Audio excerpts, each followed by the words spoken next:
Blog Talk Radio. 我说我老师跟你说，让他就吃这种水比贼好。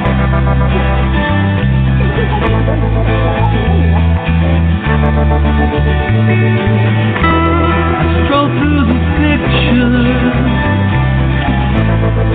what I've left behind. Here once again.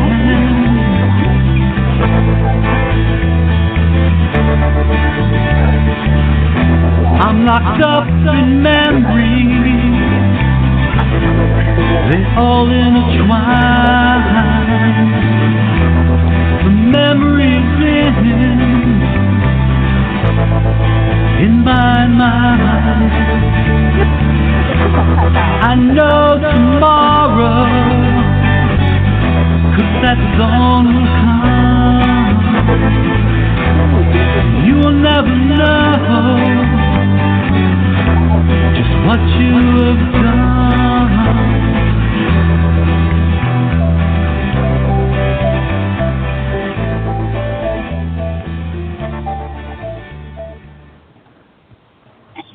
Good evening, everybody. You're listening to Stop Child Abuse Now, Scan Radio, show number 3127.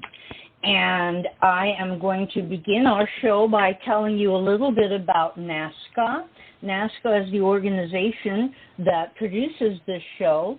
NAASCA stands for the National Association of Adult Survivors of Child Abuse. And this is the mission statement of NAASCA. We have a single purpose at NAASCA: to address issues related to childhood abuse and trauma, including sexual assault, violent or physical abuse, emotional traumas, and neglect. And we do so with only two goals.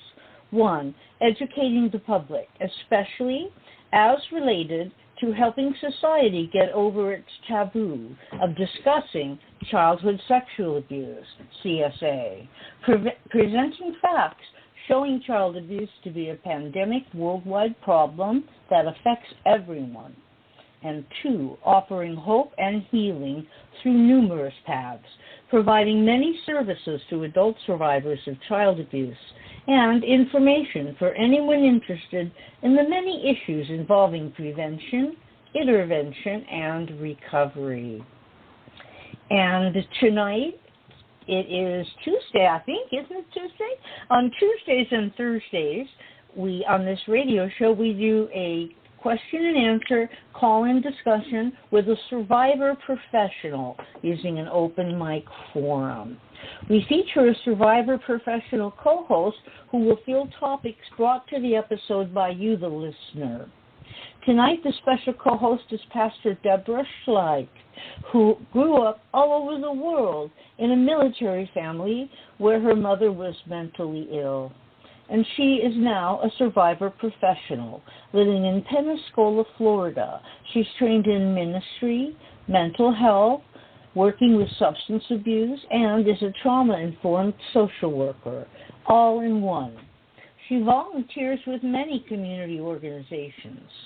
Pastor Deborah says she can minister by text, phone, Skype, in person, and however the Lord directs her, 24/7. She teaches that humans have three parts, being of spirit, soul, and the physical body, and believes that all three are important and that each area needs care.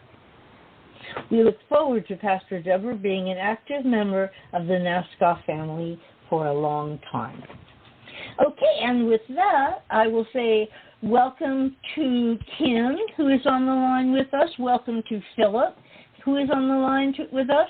And welcome to our survivor professional host, Pastor Deborah. Go ahead, Deborah. Good evening, everybody, and it's wonderful to have you here. And I am open to any questions. I had been a licensed mental health counselor, worked in many different areas, and now a spiritual teacher, pastor, globally. So I can address both areas of child abuse from both the mental health side and the spiritual side. So I really don't have a topic. I'm open for questions, but I can go in any direction that you guys would like to talk about. Okay, that's great. Well, let's see whether either Kim or Philip has a question for us. Let me let them in. Kim, do you have a question? Okay. Hi, everyone. Hey, Philip. Hi, Kim. No, I hadn't really thought of one off the top of my head right now. How about you? Philip, you got one? Got something on your mind? I'm sure you already said this, but how long have you been a mental health coach for? Say that again, please. I'm sure you already said this, but how long have you been a mental health coach? I started probably back in high school, back in the 70s. And then I went to college, got a master's degree, and then got licensed in 1981, maybe, in the state of Florida. You know, you could have a job working many different areas in mental health with a bachelor's degree, but they started licensing master's level people, and the reason they did that was there was a group of, we'll call them master level psychologists that wanted to have insurance pay for what they did, and you had to have license. So my license was under the Medical Quality Assurance Department in the state of Florida. So I did that for about 10 years. And I worked in a rehabilitation center. I worked with drug counseling. I worked with children, worked in the jails, worked private practice, worked in neuropsychology, nursing home, did a lot of neural testing, a lot of work with Alzheimer's, head injury patients, spinal cord injuries patients in rehab, in hospital settings. And then I wanted to be able to help people more with with prayer, okay, or Bible. So I thought working at a church, with a license as a mental health counselor, and people could refer the parishioners or the congregation to me. Of course, the churches would pay, so it would be free. But that didn't work out. God had a different plan. So I've been helping people, okay, and I have the knowledge of both the mental health stuff and the national and how that works. I was a national committee member from the National Mental Health Counselors and one in the state. So I was into, we'll call it politics, policy making, standards, and also was nationally clinically certified. So I had a lot of exposure to helping people in the mental health world, and did a lot of volunteer work, a lot of community organizations to try to bring that in. And then I went into the pastoral type and that kind of thing. Does that answer your question? Yes. Okay. Do you have a website or a book? Do I have a website? Yes, I do. It's www.agapeloveishere.org. I have a YouTube channel called The Hidden Kingdoms, lots of videos. I have 2 other YouTube channels. I'm on Twitter, getting things on Rumble, on Spreaker. I podcast out free podcasts from the website. Because what happened was I didn't want to waste my mental health. And there's some great teaching about where the mental health area of us comes from.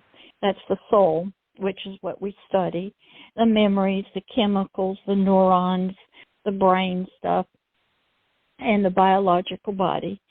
And that's and how concepts and ideas and are implanted is where does this hate and jealousy and rage and come from. And it really, you get some basic stuff in mental health counseling. But a lot of times the medical community which is psychiatrists. They have always kind of ruled that community because their belief was they're medical doctors and their expertise was the brain. And I had to read books about the brain and your chemistry in the brain and the neurons and how they get developed and all the hormones that are in you and the cortisol and how the brain works and if it's damaged. So I had to study brain work. And what happens is the psychiatrist believes we have a balance of chemicals and we're supposed to have certain biological pathways or growth in our brain that's normal.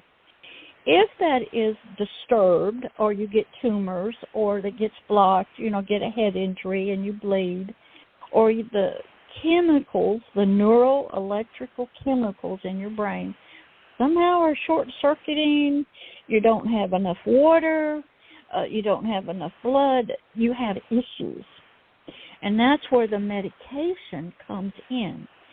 They believe you're supposed to have a chemical, electrical, because that's what it is, in your brain, balanced.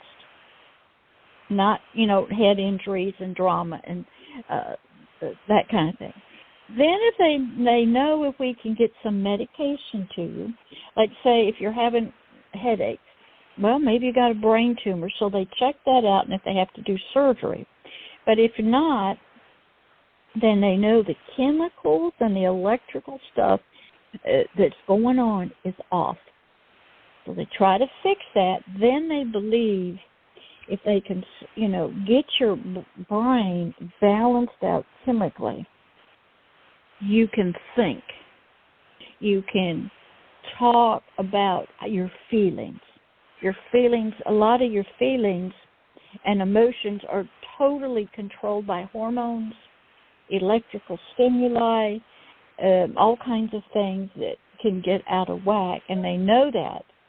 So a mental health counselor had to study the brain, and we had to study the body, and we had to study hormones, and we had to study this wonderful biological system.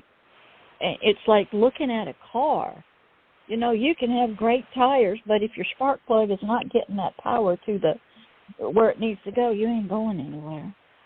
You can have a good battery, but if you can't get that energy, so we had to look, the mental health counselor had to be aware of.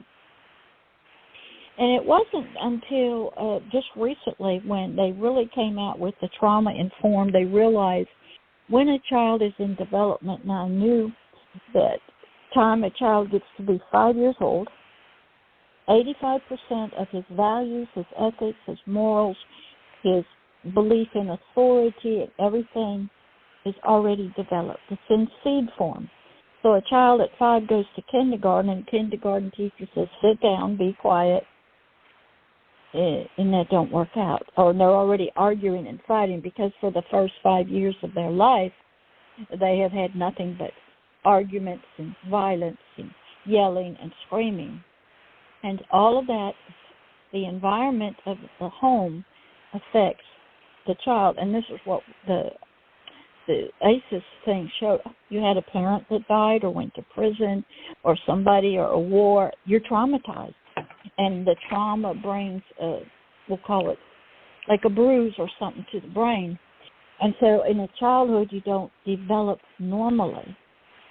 And the pathways from the neurons to the synapses and all the blood that doesn't get developed and growth normally. And so it doesn't show up till you get outside of the home at 5 and you're now in the community and you're asked to follow rules and authority. So if you throw childhood abuse, child sexual abuse on top of that, maybe you're just in a violent home or one where you got some issues. And when I became a pastor, we learned a lot more about the areas because we're studying the soul, is what you would call it, the thoughts, the emotions, the feelings. How does trauma affect you? what's the anchor that's supposed to be there that didn't get anchored? How does hate, jealousy, we'll say sexual abuse, fear happen? And then it threw me into, I got thrown into working with hardcore people who lived in multi-generational Satanism, witchcraft, the occult, all kinds of deep stuff, and had been programmed and were forcibly, through torture very early and fear of death, they formed multiple personalities, disassociated. I didn't know any of that because that's not taught to the master's level mental health counselor. That's usually your PhD. But I had to watch a lot of movies. I worked with a lot of people. And it's like, oh, okay, we got one person, one body, but we got many in there. So I was in a fast track, and it was the spiritual part was God was saying, yeah, I put this call on you to help people. I used to love, when I was in like junior high school, I used to love some of the strangest people, different races and colors and physical problems, and I didn't know why, and I would love them and become friends with them. And I didn't see their disabilities, whether they were mental, physical, or in jail, I just didn't see it. I just knew they needed love, and I would give it out to them, be friends with them. And then God would fill me back up with love at nighttime to go again the next day. And so that was a lot of my beginnings. And then I grew up in a military family. And the military is you live on the military base. You are around soldiers who are going to pay the ultimate price, lay down their lives so you can be safe. You train, you're educated. You have this higher calling to help society. You don't really get involved in the local community much. You don't really know what's going on. I was around bombers and all kinds. So it developed in me a fighting spirit to help people, a protective spirit, a warrior mentality, sort of. And it was the way that if you're going to help people, you can't live like everybody else in the world. You can't do what everybody else. You have to be educated, trained. You have to be a part of a team. Sometimes, the military sends you behind the enemy lines. You have to be knowledgeable. You have to study. So I had a lot of things that came together that would help me to help people. And mental health counseling, and understand that I used to teach about the flight or fight syndrome. I had to know about adrenaline and cortisol and fear and what happens when you get afraid. I had to know about breathing. And then I had to study also alternative medicines. Okay? And I had to study how other cultures treated these issues. And so I had a massive learning I was always reading books, maybe 6 or 8 at one time, reading true stories about people, watching movies that were true, biographies, things like that. And so, because there's a lot of people that need help. And when you learn as a mental health counselor or a pastor, or even just a life coach or something like that, we are receivers of broken things, people. Most of the time, we don't do the breaking, okay? Somebody else has already done it, and we are receiving a broken, damaged something. Sometimes it needs, as you know, physical repair. But most of the time, it's the soul, the mind, the emotions, the mental part that needs fixing. And so I had to really study that, and of course, the group therapy is a part of that, and support groups and peer support groups is a part of it, crisis lines, I was trained in that, and became both a child and adult victims advocate for the state of Florida. was a guardian ad litem, so I was around the judges. I became the eyes and the ears of a judge in family court. Children had to watch horrible, stuff from there when they're taking them in, and they have to do the examinations. And so I had a more than just private practice in an office for 50 minutes type of experiences that have been valuable to helping people. Does that answer your question? I think so. That was a lot, though. Thank you for sharing. It's no problem. Most people, even if you have sexual abuse in your life, you were given, I believe, a purpose. Maybe, and somebody came along and sidetracked you, okay, and you might feel damaged goods. And you need somebody to come along and bring some healing to you so you can get back on track. And sometimes the mental health world and life coaches, they're very, very good, and you need to be with them maybe for years and be very supportive. And some people do, of course, if you throw in drugs and alcohol and you have that on top of mental health issues, you got to deal with that. That's all in the biological body, and it's the way of the brain trying to find peace for the body. So they do drugs and alcohol because they don't want to feel the pain. And I used to teach a lot, even for the sheriff's department, and did a lot of drug prevention and worked with a lot of drug stuff too, but that's like the entry level. We can get you off the drug. We can detox you in the hospital. That's no problem. I've been around suicide. We got to pump your stomach out because I learned trained to be a chaplain in a hospital dealing with life and death children. And I've had just so much experiences to see this big picture that we are, okay? And then I had to study unforgiveness, and I had to study forgiveness, and I had to study hate and jealousy, and why would somebody do this to a little kid? What is going on with their brains, okay? And I had to study generational training, and you might call it curses, and I had culture and religion, and I had to get these answers so I could talk to people. But then I had to have the one ingredient that was most healing. I had to love them. No matter what they did, what happened to them, I had to love them when a knife was coming at me, scissors were coming, I was being shot at, I've been poisoned. I still had to love those people. And my never really inside of a four walls of an office for 50 minutes. It's in Walmart.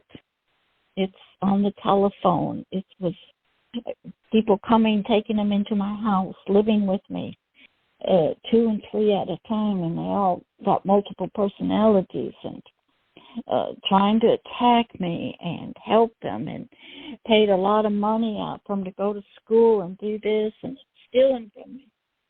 And, so I went far beyond what you would say would be the normal mental health counselor role.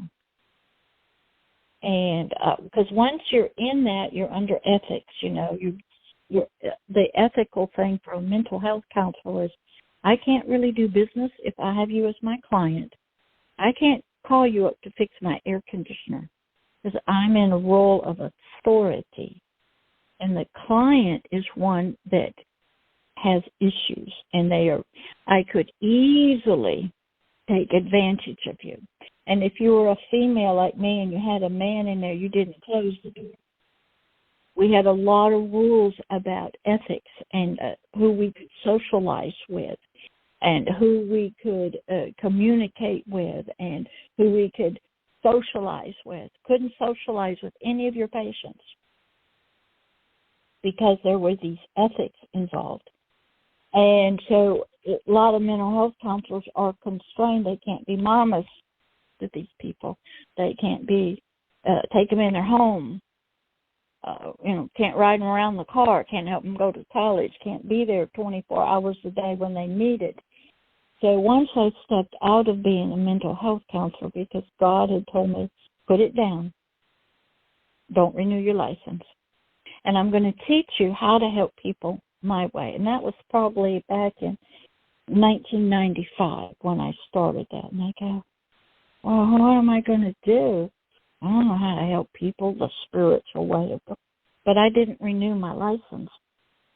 And I went to Bible school and finished and was almost ordained, but then I didn't fit the box because I wasn't meant to fit into sort of religious boxes. So that didn't go very well. And during the time, like you'll see on the website, I wrote all my stories. They're all on the website, all the spiritual things that happened. And so I have this a view and an understanding that most people don't have.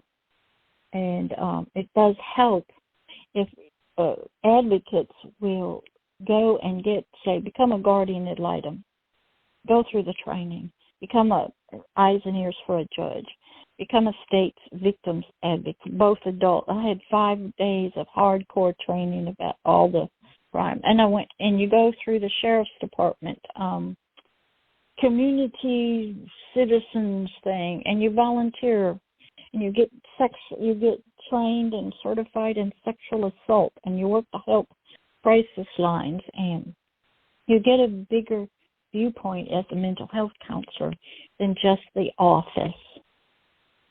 And then I went from that, being a counselor, to being a mama, a spiritual mother, because what I learned in the Bible was that love is the anchor, the foundation of the soul. And if that got disrupted or wasn't planted good, then you've got some problems. So I adopt everybody. I just ask them, you want to be my spiritual child? And I'm dealing with, as you know, multiple personalities, disassociation. And I have to go back to the very core that wants a mama and just love on them by my words and stuff. So it's a little different than mental health counseling. I hope that answered your question. Yes, thank you. You're quite welcome, dear. Thanks, Pastor Deborah. Okay. It's so interesting. You've had a very interesting life. My goodness. All those different experiences. Yeah. Well, maybe you'll tell us your website again so we can go and read the stories. Okay. It's www.agapeloveishere.org. And you go into the Kingdom of Heaven. There's Volume 1 and Volume 2. You'll read the different stories about my journey of how I had to go from being a mental health counselor and thinking that way to one of a spiritual mother and learning how to help people the Lord's way. And then there's, in Volume 2, it's all true stories of people I worked with who were in the occult. And God just threw me in the deep end of the swimming pool with the hardest of the hard that you would never think. And that had some issues that it's not talked about in mental health. And dealing with spiritual things, okay, from the dark side, okay. And I had to know, like, about occultic healing. And I had to know about things that, curses. I had to know, on the Hidden Kingdoms YouTube channel, I'm basically, in the School of Light, I'm basically telling those stories of how, and it was years. It was, sometimes I sat at home for 2 years, and God said, right, study. Okay.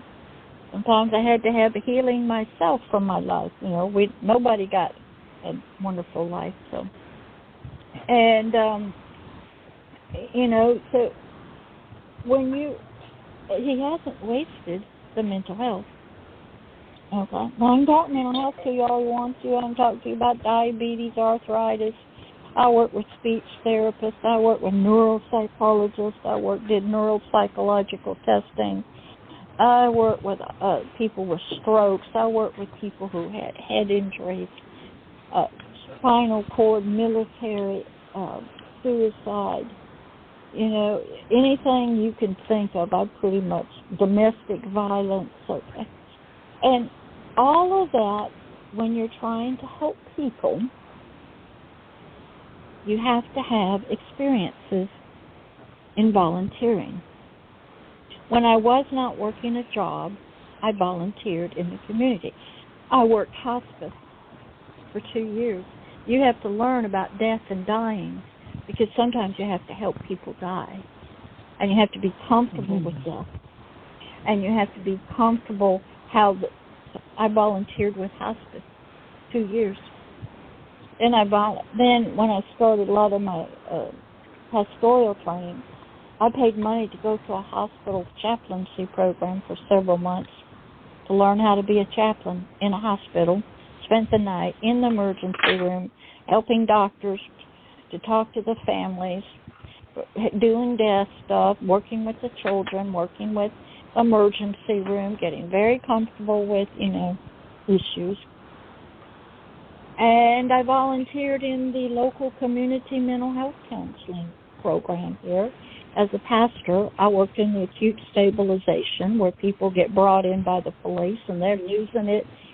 And I teach about the 3 parts, and I work with the long care people you would normally say would be locked up in your state mental institution. I did both GED in the jail. I did Bible studies in the jail. I did spiritual counseling one-on-one in the jail behind the bars So I learned how to help people wherever they were. And a lot of people, mental health counselors or life coaches, they're good, but they don't see it as a 24-hour day, 7-day a week.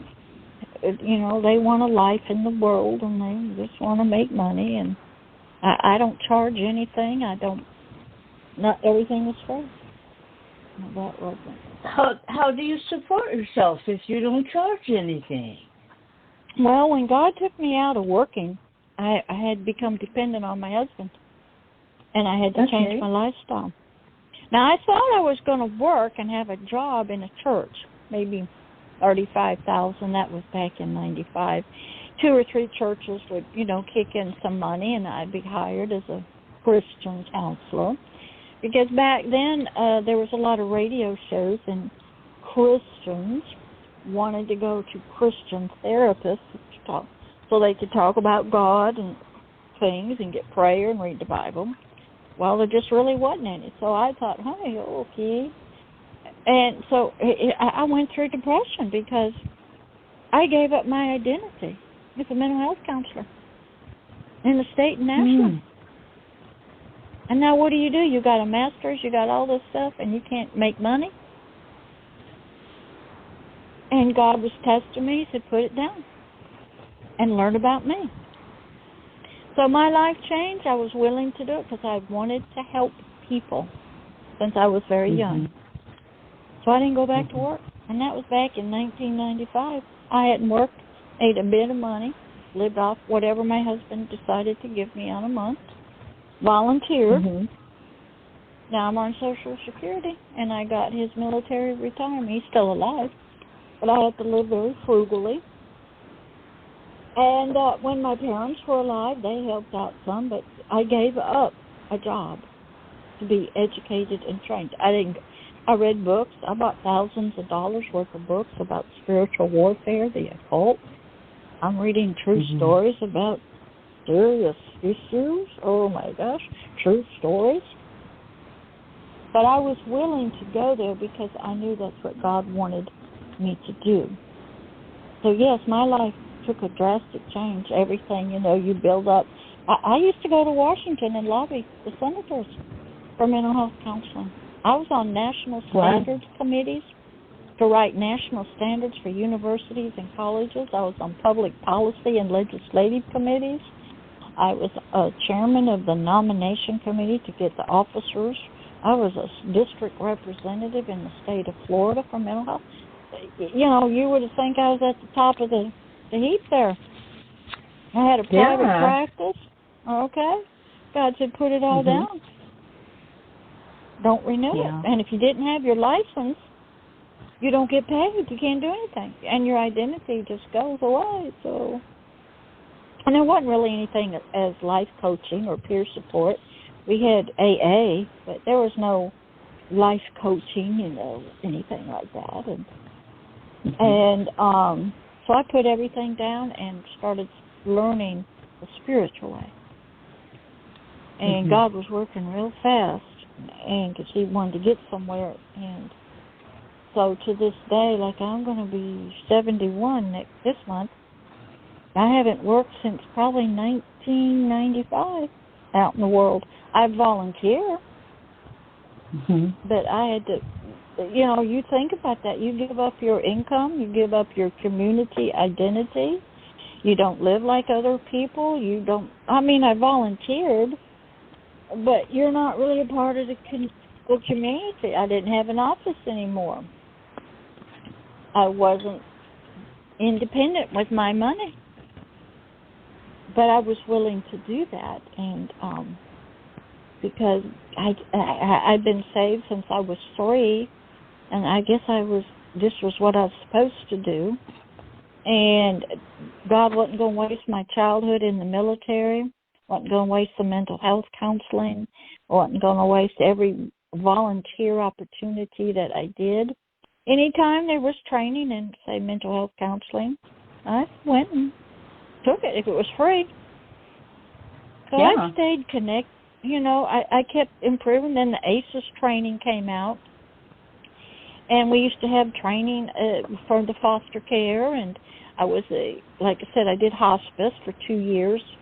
I volunteered with the Guardian Ad Litem for 2 years. Then I was a state victims advocate because I believe in getting there's a lot of education, a lot of training, and it is free. And you learn, okay, human trafficking comes out. Oh, okay, I'm going to go train with the nurses. Okay, I'm going to go train with some other people. I'm going to volunteer on task forces. I'm going to get my sexual assault advocacy certification so I could sit on a community team and speak from a pastoral side. But that's what I had done. Volunteered, you know, most of my life. When I was before mental health, I was a Navy ombudsman helping the Navy families with the military. So everything that you volunteer to do, okay, and you kind of feel like, I'd like to know that. Hey, that's some free training, 40 hours, 20 hours. And you had to, like, when hospice, you know, you have to give a 2-year commitment. But there's so much that people, you know, that's training. And when you're doing it, you don't realize that you're going to use that later. But that's what I did. You know, if I wasn't working, I was volunteering. I was getting trained, getting free classes, you know, free training. And then I would commit for a 2-year time, you know, that kind of thing. And so it's been a long... I have a question.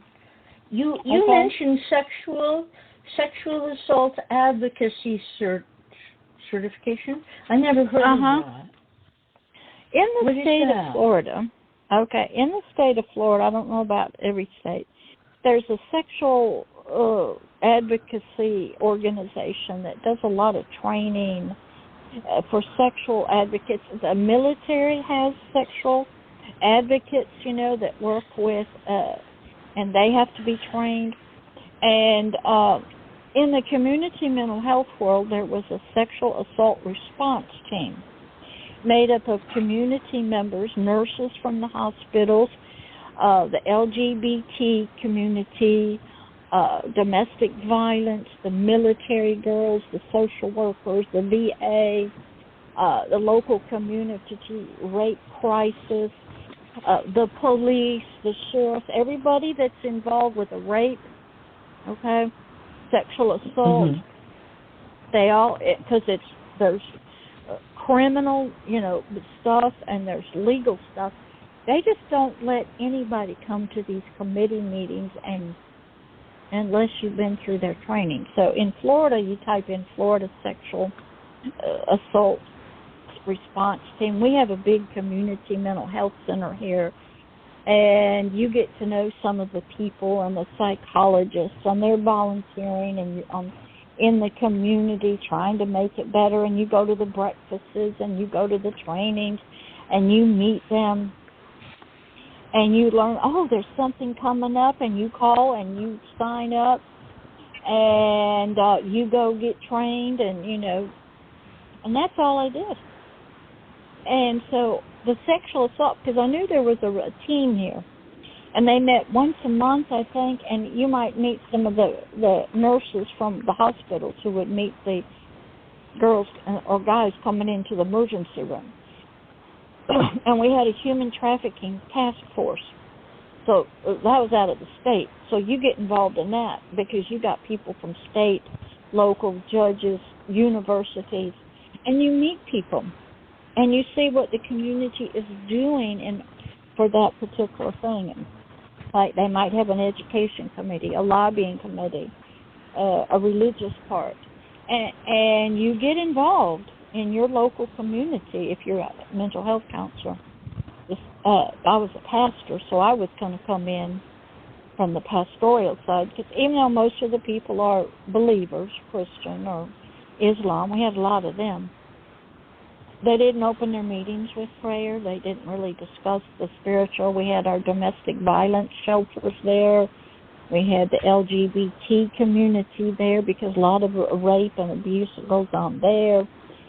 You were around doctors. You were around lawyers. You were around the people that were going to do the investigation for the children and the lawyers. You had to be seen as a helping person. You had to be knowledgeable, and you had to be actively involved in local community organizations. I actually, like I said, when I was learning to be a pastor, I paid money, I don't know how many hundreds of dollars, to go to a chaplaincy program for months and stay in the hospital and deal with hospital stuff. You volunteer if there's a program that they're looking for, I didn't do foster parenting, and I didn't feel called to do that, to be a foster parent. I felt called to be the advocate for the judge, and some other places call it CASA, I think. What it is, you had a two-week in-depth with pictures child sexual abuse training, and you were then took an oath that was administered by a judge, the family judge, and you were his eyes and ears for him with the children, because the children had lawyers, the parents had lawyers. You could sit in the courtroom. I did that for 2 years. Go out to people's home and to visit the kids, and I would make a report back to the social worker and the lawyers. And you learn a lot about family court, child abuse. You learn a lot about the lawyers, about the family, all kinds of stuff, and the kids. And you just keep absorbing knowledge and all through the area. And then, what happens to these kids when they go home? What's going on? Their parents, and then you volunteer with another group that maybe the parents are in prison. You go into the jails. Okay, there are a lot of programs in jails, and you go volunteer with the prisoners, and you get to meet them. And so I did that because people need help everywhere. Go spend some time with homeless people. I did that too. Okay, I volunteered as a chaplain in our local homeless shelter. About once a week, every Monday, I gave the lunch devotional, handed out wonderful biblical things for them, prayed with them, spent time with the homeless people, and then, the people that were working with them. Then I'd go on that same Monday, I'd go to the long-term mentally ill people who should be locked up in Chattahoochee that lived there, and did a group with them. Then I'd go to the crisis stabilization unit as a pastor for an hour and teach and talk to them about spirituality, because people leave the hospitals, they leave therapy, and I try to tell them, your mental health counselor is not going to be there with you. The community is, the pastors, the church members. And so trying to give them hope that, okay, your psychiatrist is just going to get you on medication. You need it. But when you need comfort, encouragement, somebody to talk to, there's going to be somebody, but it's going to be a community member.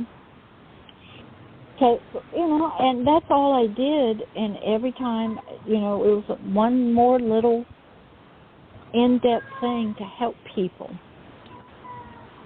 Any questions? We do have a question, Pastor Deborah. Jory is on the line. Go ahead, Jory. Hi, I am calling from Central California, and I am in traffic. So I've been listening, and I have a question that might seem a little bit ignorant, but I'm just curious, and I feel comfortable asking you. And that is, you mentioned a lot about Jesus and God and the callings, and I was just curious, how do you know that that's a calling from God? How do you know that He's making these things for you? I always hear that, and I never understood that concept, and I'm just curious if you can kind of elaborate on that. Okay. And we'll say most religions or spirituality, I'm watching a lot of ancient Chinese historical dramas back right now. I have to read it. But everybody, believe it or not, believes they're here for a purpose. Okay? They don't know what it is, but they believe they were born for a reason. And they have a purpose in life. Now, our childhood is supposed to give us guidance, and in the Bible, it says you train up a child in the way you want them to go. When they are an adult, they won't deviate from it. A lot of us had dreams. We played with certain dolls or characters. We had a culture in our family. You have to believe that you were born and there was a purpose for your birth. Okay, an egg and a sperm got together, but there's a spirit in there, and it has given a purpose. Now, what happens is God knows that, and your enemy knows that. So the enemy says, I know what you're supposed to be doing, but if I can disrupt that through child abuse, anything, you'll never find out what it is. But some of us, we have inklings. You know how you know? When you watch cartoons, fairy tales, superheroes. The good guys wear white, and they help the poor. They help the innocent. They rescue people. Our hearts are going, yay, yay, because we know we love Superman. Somebody from another planet's got superpowers that he can right the wrongs. We love that as children. We believe animals can talk to us. And there's good ones and there's bad out there. But somehow out of childhood, we're told that's all make-believe. The world. That your purpose is to get a job. Have fun. And our parents don't know what my parents didn't know. But God had to teach me that the jobs that my dad had, he was military. He served with General Patton in World War II.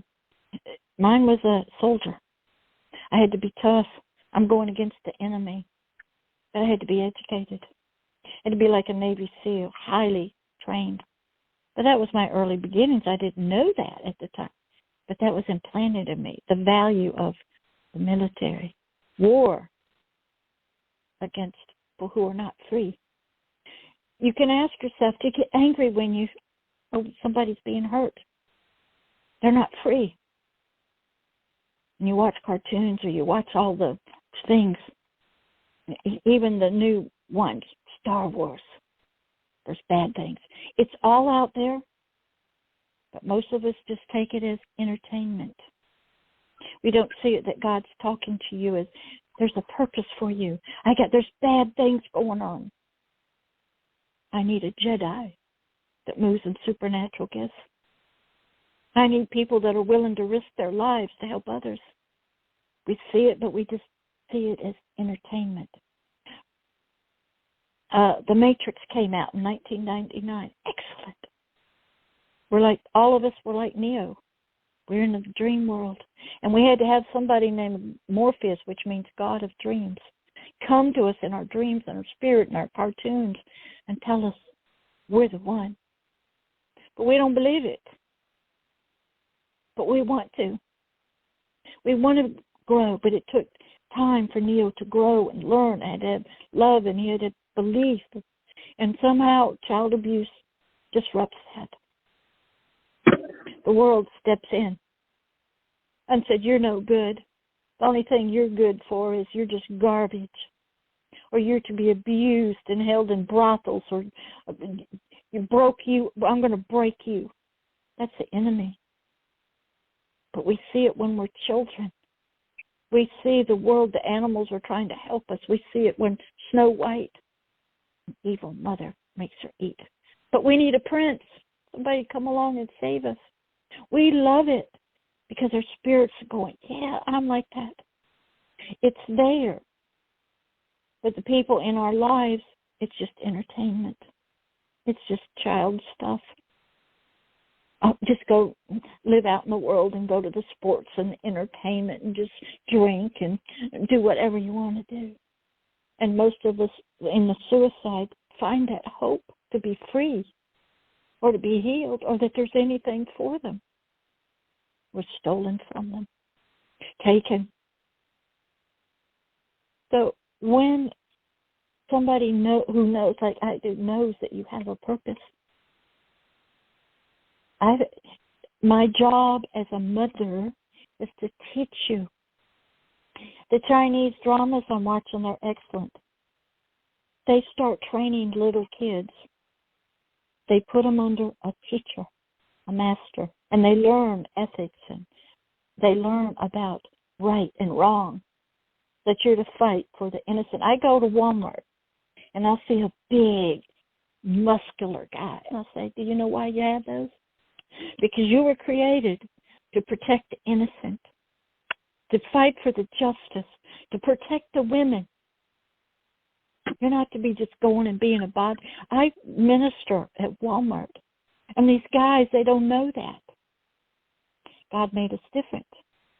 He made the men to be protectors, providers, put their arms around us, take the sword, die for us. We saw that in World War II. Women and children are to be protected. So we got an enemy that wants to distort that. And childhood is the best place because our dreams are destroyed. And our belief in all of that purpose. And then we forget about it. You know, we just get into life and we just, what's our purpose? Go get a job, get married, support our football, hockey team. That's it. And people need purpose. And they need to know that somebody has already said, I got a purpose for you. So that was the difference in mental health counseling. They never really get to that. So when you were a child, you believed. But then somewhere along the line, that childlike belief got covered up with junk. And you don't believe anymore. And you don't know what your purpose is. And so it takes somebody who understands purpose It's not what you do at your work. It's not your job you have, your education. None of that. Sometimes it's just to be a mama. I'm a mama to grown-up people that are 60 and 80 years old because they're little spirits. They need a mama. They need an anchor of love. Men, they don't know how to be heroes. They don't know how to fight for justice and protect the innocent anymore. And so I hope that answers your question. Yes, it does, but I probably should just be listening now because I'm at home and it gets quite noisy. Okay. And I thought that was beautiful. You touched my heartstrings tonight.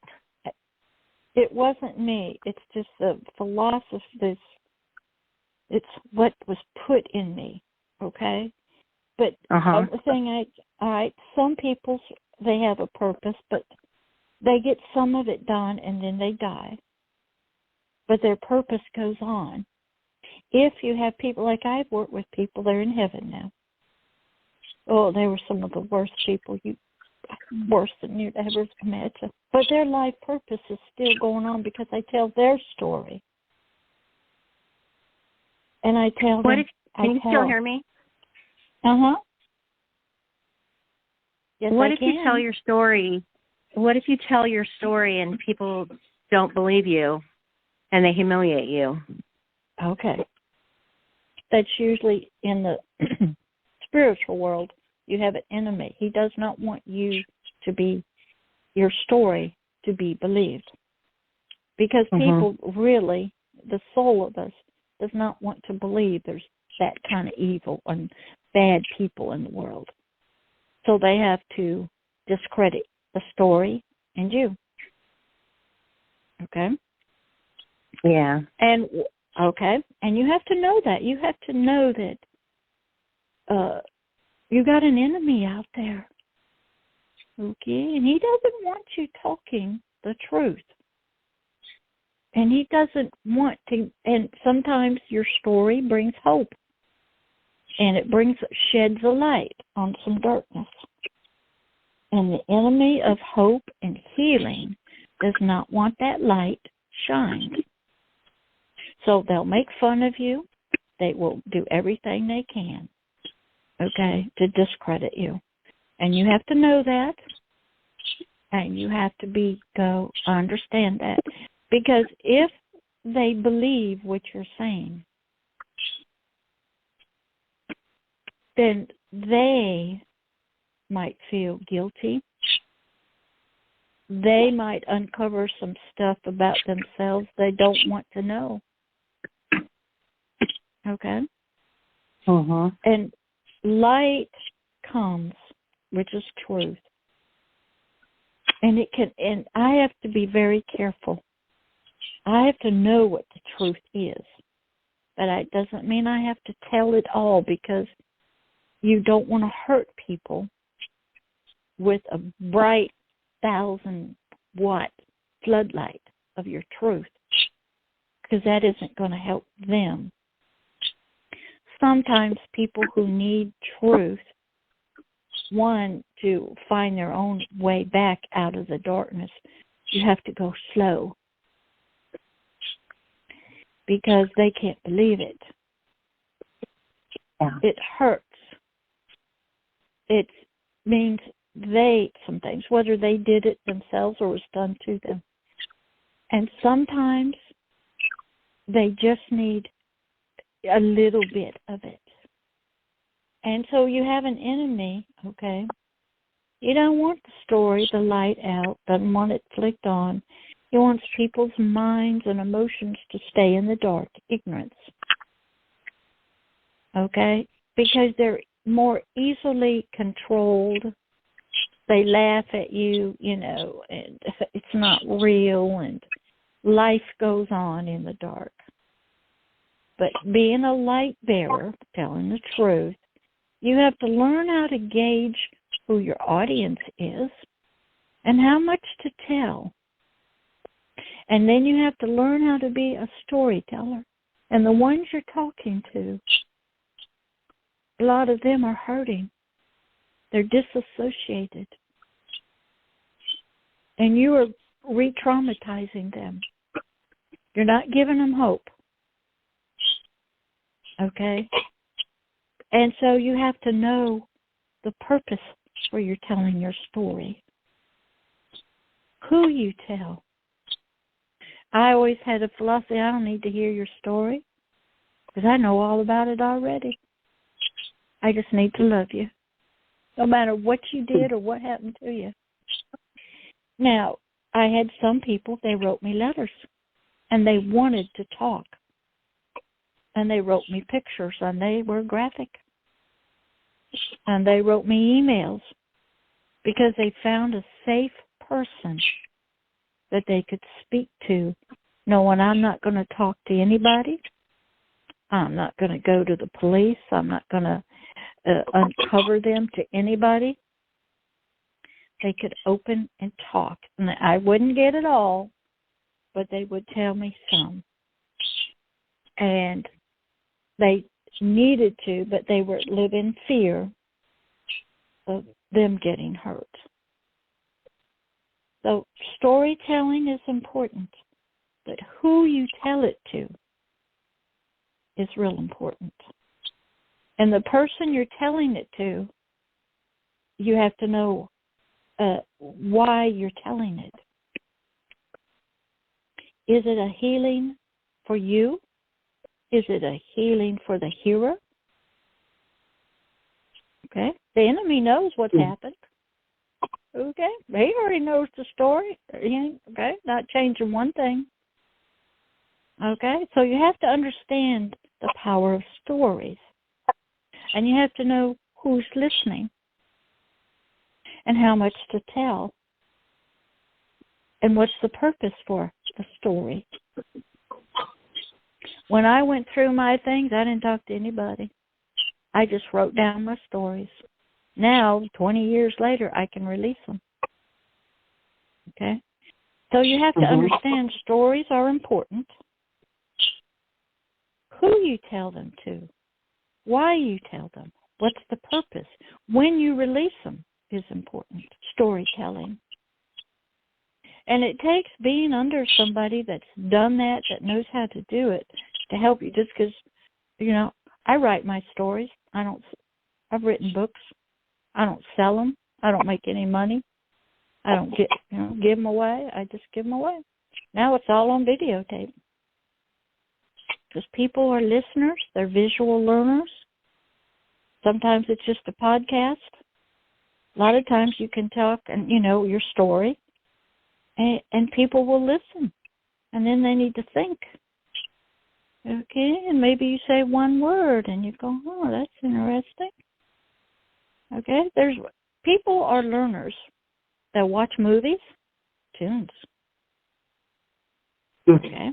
So they don't do a lot of book reading like they used to, because now YouTube's out there with all kinds of dramas and movies and, things like that. And people, you have to understand early childhood development. Children learn. If you watch a baby, he can't talk to us, but his eyes are looking at us. His ears are listening. So that's visual and hearing.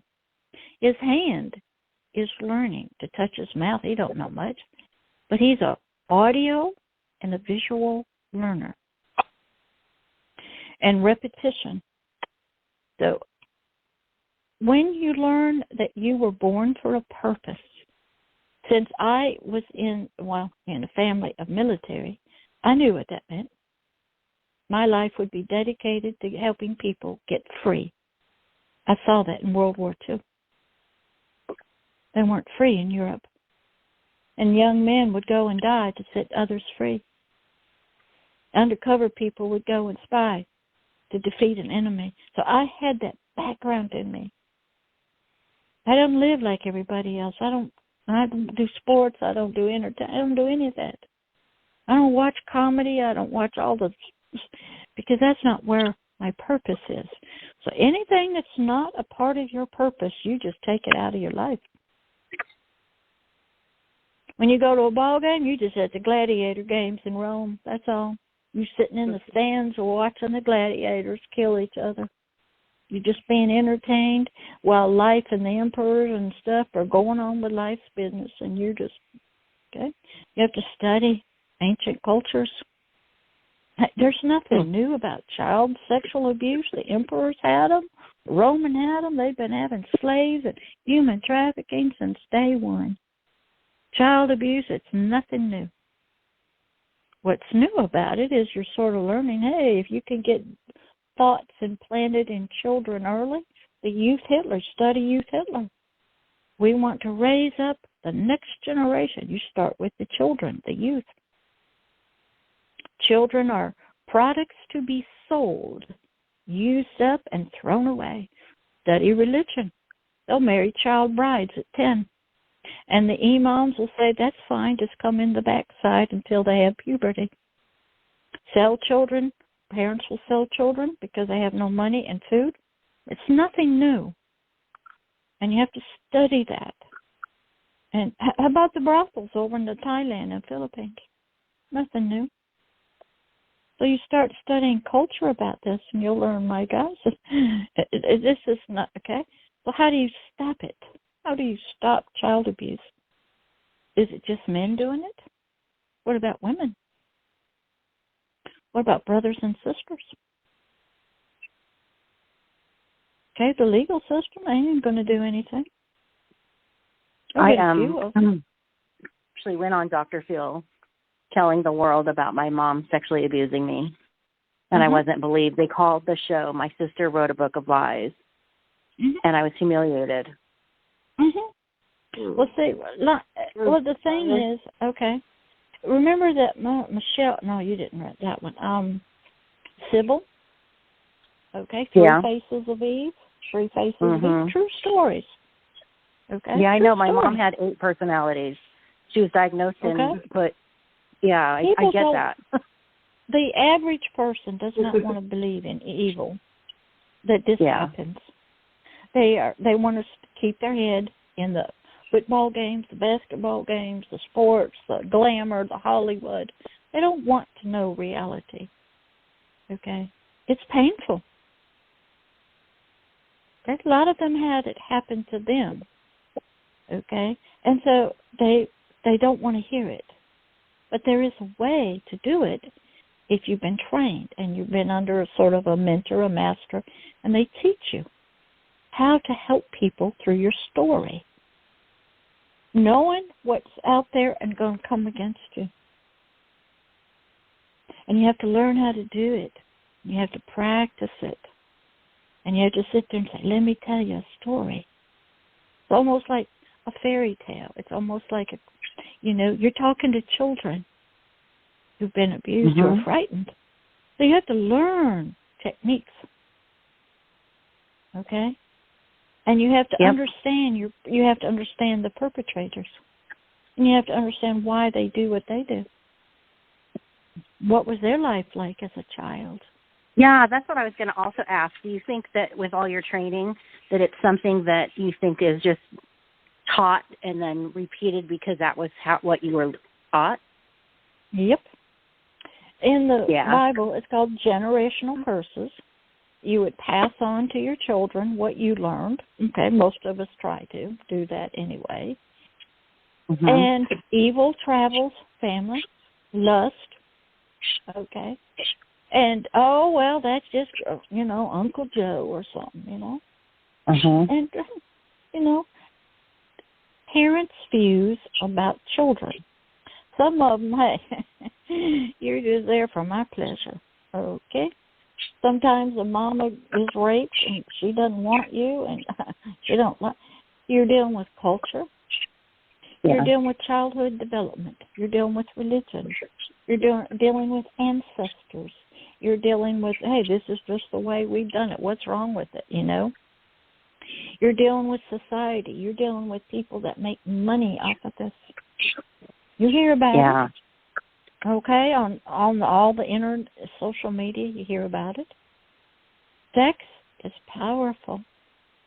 But if you've ever watched some of the fighting scenes, okay, sex I can sexually seduce you by holding your hand in a circle in the jail. How I rub my hand on your hand. Okay? It's physical contact. But sex is also an image. In the Bible, Jesus was confronted with a lady. They said she was caught in adultery. They didn't talk about the guy because that was okay. And he said, hey, I ain't concerned about what your physical body does, because before that happened, you had a thought, an image, and you've already done it in your head. That's where he would go.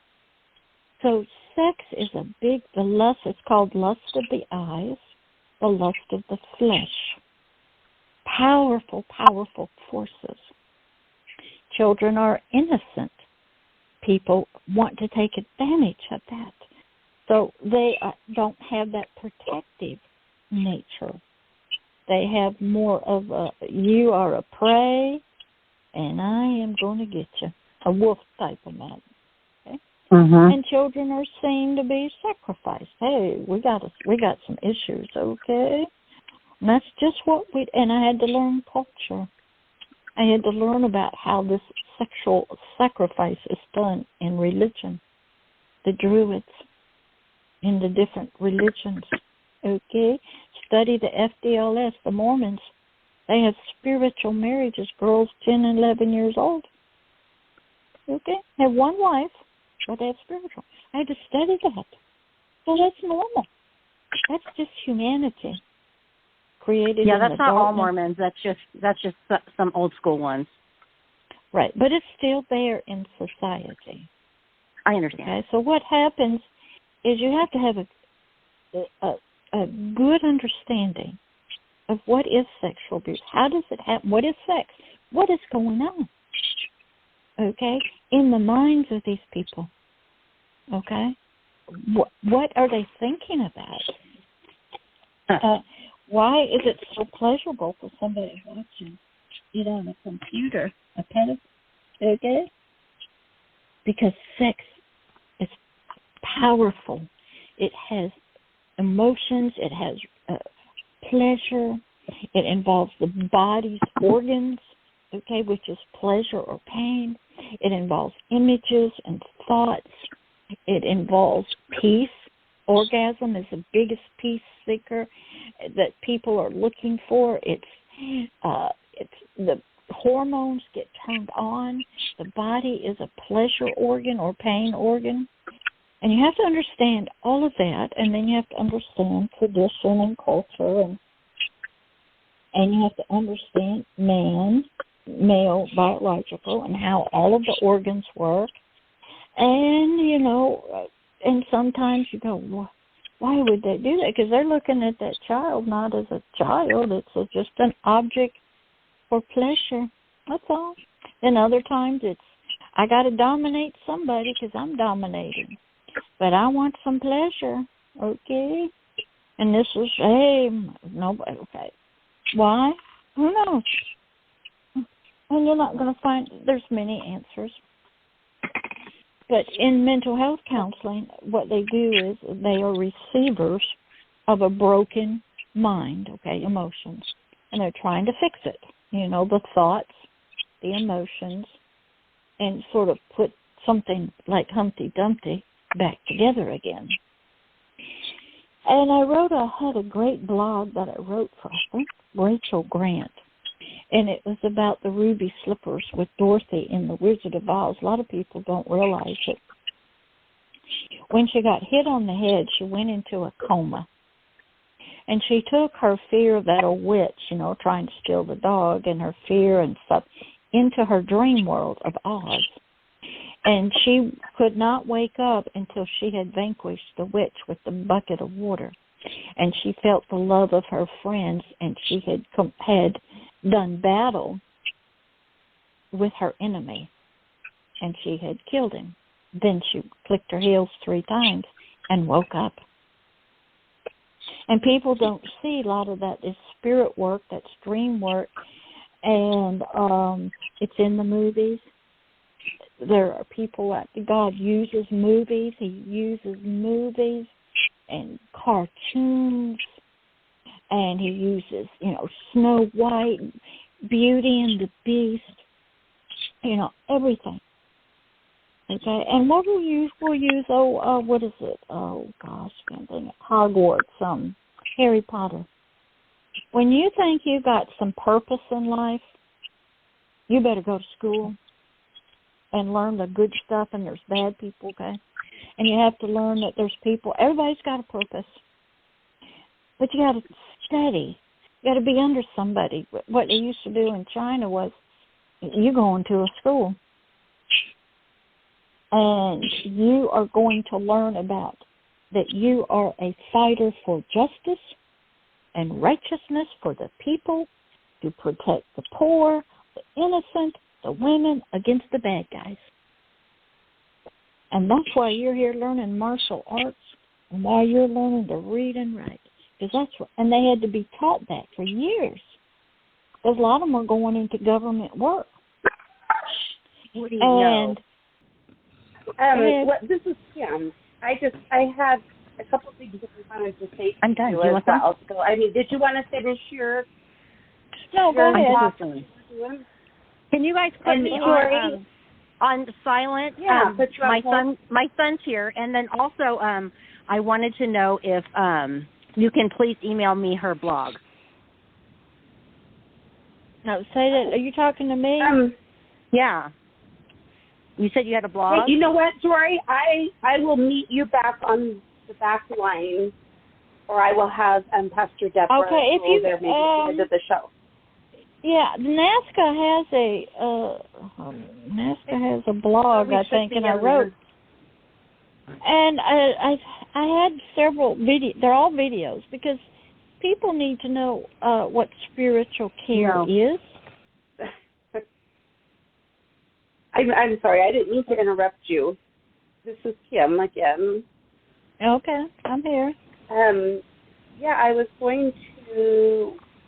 Well, I kind of wanted to share a couple things with Jory, but maybe we can connect with her again at some point. Actually, you know what? I should have said, let's write down her phone number.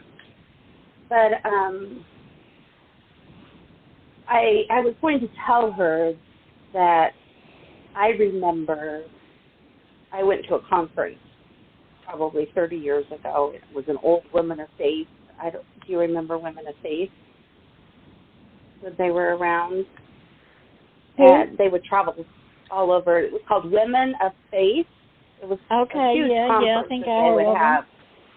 Yeah, they had them all over the place. And I remember thinking to myself for many years before even that point that there would come a time that God would use me, but I hadn't ever talked about my abuse at all with anybody other than, a few close people. And so I hadn't talked about it publicly or anything. And when I was at this Women of Faith conference, I remember sitting there and feeling God talk to me and saying that I was going to be speaking someday. Okay. And that he will be using me. And it was like, it took 25 years after that point before God kind of showed me, and I could see, I was just right along with you, kind of tagging right along with you as you're talking about, how all a pair for what God has called you to do. Okay. God's goal is a long time ago, even before you know. Yes. Yeah. All right. Now, God's purposes for each of us. We're all going to go through some bad stuff. But what his goal is, there are billions of people that need to hear, yes, bad things are going to happen. This was my bad thing. But there's hope. Somebody loves you. And even if you die, we've got 50,000 people dead in an earthquake. God's going to be with you. And you're going to be in another kingdom and have another life. You're going to eternity. That's his purposes. That they will believe in him, that he died for them. So if he can take your story and you can turn it Bad things happened to me as a child, but it didn't stop me. My purposes for God may have been delayed, sidetracked. I may have been pushed off the road, fell down in a ditch, but I climbed out. And I'm here to tell you, even in that ditch, God was with me. And I'm here to tell you there's hope. And there is healing. And God's got a plan for your life. That is what He is after. Not the continuation of how bad it is and we want to lock up all. Don't you think He wants to reach all the perpetrators who did it? And have them, and so He can forgive them? Oh, do you know how many people in prison have been raped as children and abused? And they think they're the worst of the worst of the worst, and there's no hope. And here you come along and say, you probably were one of these kind that did this to me. But I got a story to tell you. It doesn't end here. There's a great love waiting and forgiveness. That's what His purposes are. And a lot of us don't get a teacher or a trainer to help us. We just think we have to tell our whole story in some meeting or write a book.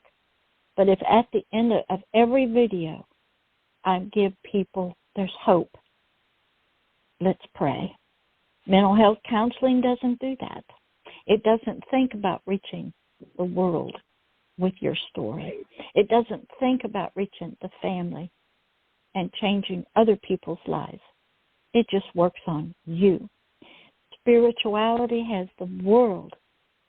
God, use me to change other people, to bring them out of darkness, bring them so they can ask you to forgive them for what they've done. Don't want to lose one of them. Don't want to lose one bad guy. And so His purposes are different than mental health purposes. And it takes one, you being under what I'm going to call them a master, it's a teacher, where they mentor you and say, well, I prayed and God didn't stop it. He protected you. He made you disassociate. And I asked God years ago, how come everybody's a multiple personality that's been abused and in Satanism? He says, because I am. I am whatever I need to be. I'm a king. I'm a God. I'm a father. I'm a judge. I am a multiple personality. And I gave that gift to humanity. So when their times get rough and they're being abused, they can leave their body. Their spirit can leave their body and get out of it. And they can form multiple personalities. I gave them that gift. Everybody I talk to has been abused. Everybody that's been abused has disassociated, left their body, has out-of-body experiences. They don't talk about it. And they all have multiple personalities. Yeah. And so I'll go. I had this one lady I worked. I worked with this one lady, and she brought me one of her parts was a little baby covered in blood, and it was whimpering on the phone. And I knew what to do: clean it, love on it, and hand it back to God. And that was how that part of her got healed. Mental health counseling doesn't go there. Like I said, the mental health counselors at the master's level are not trained for this. They don't know what the purpose of you getting healed, except maybe so you'll have some peace and, not be on drugs and alcohol, but they don't have that bigger picture. And so a lot of people get frustrated too, I think. A lot of times they get what? Get frustrated. They'll get frustrated if you're not moving in a direction that they feel you're moving in. I mean, that's one of the here's things what that happens I have found, and some of them that I found too. Have you heard of Darkness to Light? Stewards of Children? It's called Darkness to Light. It's called Darkness to Light, Stewards of Children. Mm-hmm. And that's what I do. That's where God has brought me to be able to help and to in my community and go out and teach. And so it's a 2-hour class. And you have to learn how to talk, and you have to realize all the people that are out there that are listening, there's really more than that. Because there's people who've left their bodies that are sitting in that audience. wanting to hear something from you, that they're loved, their body is someplace else. So you got a bigger audience than just what's sitting in your audience. Oh, yeah. There's, absolutely. Okay. And so absolutely. And on here as well, because I'm one of the co-hosts on here as well. And I never I never thought that God would put me in that position. And so it is pretty amazing. And thank you so much God, for everything well, that you do. a lot of people don't realize he'll take the worst of the worst, and he says, I'll put you on the stage, and you're going to go talk to kings, and you're going to change people's lives from your life, but you're going to tell them, yeah, bad things happen to you, okay, at the hands of the enemy. But I brought healing to you. And a lot of times those people that go to mental health counseling, it's just a part that goes to the therapist. It's not the real. It's just the mental health part. The real them is locked away in darkness and spirituality and stuff. Then you got the whole nother level of demonic spirits and evil spirits and generational curses, and that's what you have to, don't hear about that in mental health counseling. But yeah, I have one guy at the crisis stabilization unit. He was there. He was having issues. And I got talking. He says, well, I think I'm under spiritual attack. I go, why is that? He's a black guy. He said, because my family's, that we worship voodoo. And I don't want to do that. And I think they're attacking me. And I'm feeling the effects of a spiritual attack. Now, what do you do with that in mental health counseling? There is nothing that you learn. But my spiritual and my ministry part knew what to do. And he knew what it was. My parents, they serve voodoo. I got people, they go, yeah, I go, and we purposely get the spirits up. Okay?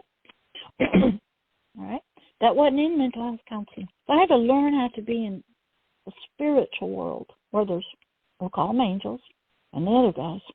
I had to learn about the spiritual kingdoms. I had to learn about spiritual darkness and ignorance and what's going on. I had to learn about gods and goddesses and all that stuff. That wasn't in mental health counseling. But God had me on a fast track. I was reading 6-8 books at one time. Could barely keep up. Took a lot of notes. Spent a lot of time by myself. You withdraw from the world is what you have to do. If you really want to help people the Lord's way, you have to withdraw from things that other. You don't participate in whatever. You don't watch the TV shows that everybody else watches. You might watch the Bible, the Book of John, the 10 Commandments over and over and over and over. Take notes. The Matrix over and over. Take notes. He had me write down the words of the 3 Matrix trilogy movies, word for word. You watch them, and then you watch it again. And maybe you watch another biblical movie. Maybe you read another book again that you've read. And that's your life, because you're intensely training to help people. And he has to take you out of the world and out of that stuff that everybody else is watching on television and stuff, and put you in a sort of seclusion, and so you can concentrate and you can talk to him. And it's just a little different.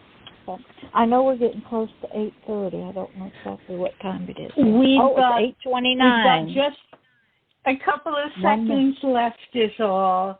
I just want to thank everybody who was here tonight. Thank you, Philip. Thank you, Jory. Thank you, Kim. Thank you, Pastor Deborah. Thank me, Annie. And see you again tomorrow night. The show is on 5 nights a week at 8 p.m. Eastern Time. See you tomorrow.